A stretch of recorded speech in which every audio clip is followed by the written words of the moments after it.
तो CSK RCB बैठे थे इंतजार में कि कब आंद्रे रसल ऑक्शन में आएंगे और वो उनको खरीदेंगे, लेकिन आंद्रे रसल ने अनाउंस कर दिया है अपना रिटायरमेंट आईपीएल से, और केकेआर ने इंस्टेंटली उनको पावर कोच बन गए, ये बता दिया, अनाउंस कर दिया। केकेआर की तरफ से भी अनाउंसमेंट आ चुकी है ऑफिशियली।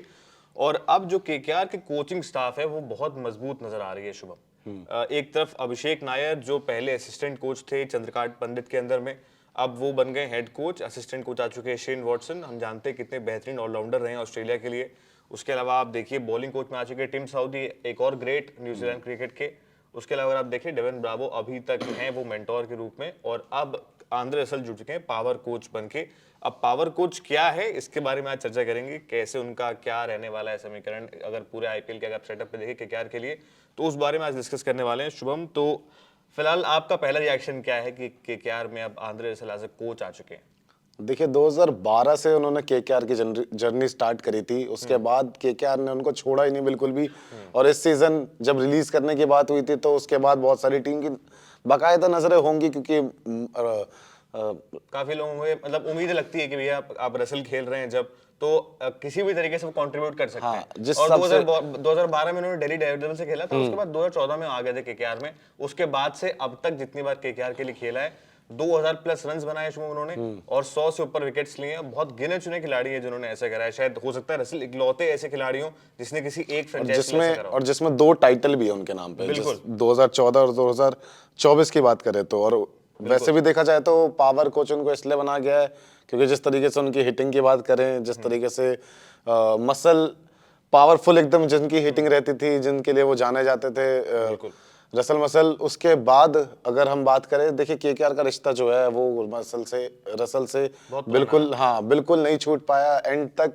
उन्होंने उनको छोड़ने के बाद भी अपने ही क्या बोलते हैं उसको, महकमे में अपने ही शामिल करके रखा, क्योंकि कोचिंग स्टाफ में रखा है उनको। और आपको एज एन आरसीबी फैन आप क्या रिएक्शन है, क्योंकि आप चाह रहे होंगे कि रसल आए, सीएसके में बहुत फैंस थे जो चाह रहे थे रसल आए ऑक्शन में, उससे आपका अगर आप बताना चाहें आपका क्या रिएक्शन है? देखिए मैं तो बहुत खुश होता अगर रसल जैसे प्लेयर अगर आरसीबी में आते। नो डाउट बहुत बड़े प्लेयर हैं, बहुत बड़े प्लेयर थे अभी तो फिलहाल आईपीएल में।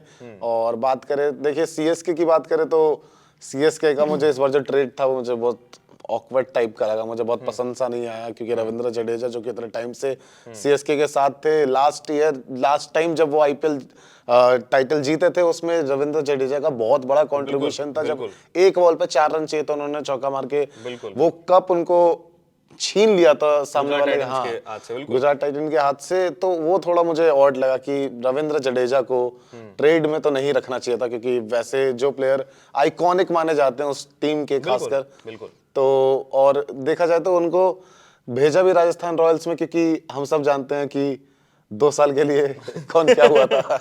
लेकिन देखिए अब राजस्थान रॉयल्स के साथ जडेजा ने जर्नी स्टार्ट भी करी थी अपनी, और वापस वहीं चले गए। संजू सैमसन जो थे वो कहीं ना कहीं राजस्थान रॉयल्स पे शायद कैप्टेंसी उनको मिल रही थी, बट वो रोल नहीं उतना चल पा रहा था क्योंकि सूर्यवंशी जायसवाल एक फिक्स्ड ओपनर्स हो गए थे वहां पे।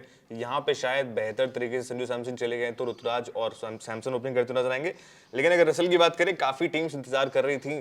सनराइजर्स हैदराबाद में भी बात हो रही थी कि एक और मतलब दानव चला जाएगा वहां पे, क्योंकि क्लासेन मौजूद है, अभिषेक मौजूद है, ट्रेविस हेड मौजूद है वहां पे, अनिकेत वर्मा ऐसे में वहां पे हिटिंग अच्छी कर रहे हैं। अगर रसल भी चले जाते तो वो बिल्कुल 300 पार की बात, एक तरफा ही टीम बन के रहती है वो। क्योंकि रसल विकेट्स निकालने में भी एक्सपर्ट हैं, और जिस तरीके से अब तक रसल का रिकॉर्ड रहा है वो काबिल तारीफ है। और केकेआर ने इस बार जब रसल को रिलीज किया था तो काफी टीम्स की नजरें बनी हुई थी। और अगर आपको बता दें केकेआर के लिए रसल ने 133 मैचेस खेले, और जिसमें रसल ने बनाए हैं 2593 रन, 2593 रन उन्होंने बनाए। और मतलब आप सोचिए 2.5 के रन आपने किसी एक टीम के लिए बनाए। विकेट्स की बात करें तो उन्होंने यहाँ पे 122 विकेट्स भी चटकाए अपनी टीम के लिए, 220 छक्के इसमें शामिल है। स्ट्राइक रेट की बात करें 174.96 का स्ट्राइक रेट है, 12 50s इसमें शामिल हैं, और 40 कैचेस इन्होंने लिए हैं। और इसमें इनकी 3 जो है वो 4 विकेट हॉल्स भी मौजूद हैं आईपीएल से स्टेज में। एज एन ऑलराउंडर एक बहुत ही जबरदस्त रिजल्ट इन्होंने लाके दिए केकेआर को, और उम्मीद करते हैं वैसे ही कुछ ये अपनी कोचिंग के थ्रू भी।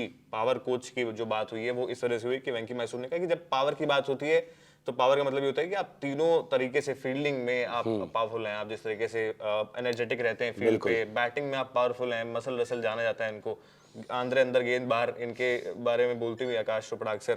और गेंदबाजी में वो जो गोल्डन हैंड की बात करते हैं कि आते ही विकेट लेने का जो विकेट टेकिंग लक इनके पास है तो वो भी है। उनकी जो लंबाई है वो बहुत मैटर करती है, बहुत। एक तो लंबाई, ऊपर से ताकत, सबसे बड़ी बात लंबाई और ताकत दोनों गॉड गिफ्टेड जैसे कह सकते हैं रसल को दी है। इसी वजह से इनको पावर कोच का जो दर्जा है वो दिया गया। मेरे ख्याल से आईपीएल में ये पहले पावर कोच बने, अब तक ऐसा कुछ नाम नहीं था, पावर लेकिन कोच। बिल्कुल, और अब ये नाम पावर कोच और आंद्रे रसल साथ में जुड़ चुका है और आने वाले समय में आप ये नाम काफी समय तक सुनने वाले हैं, ऐसा हमें लगता है। फिलहाल ऐसे क्रिकेट से जुड़ी अपडेट्स के लिए आप देखते रहिए डीएनए।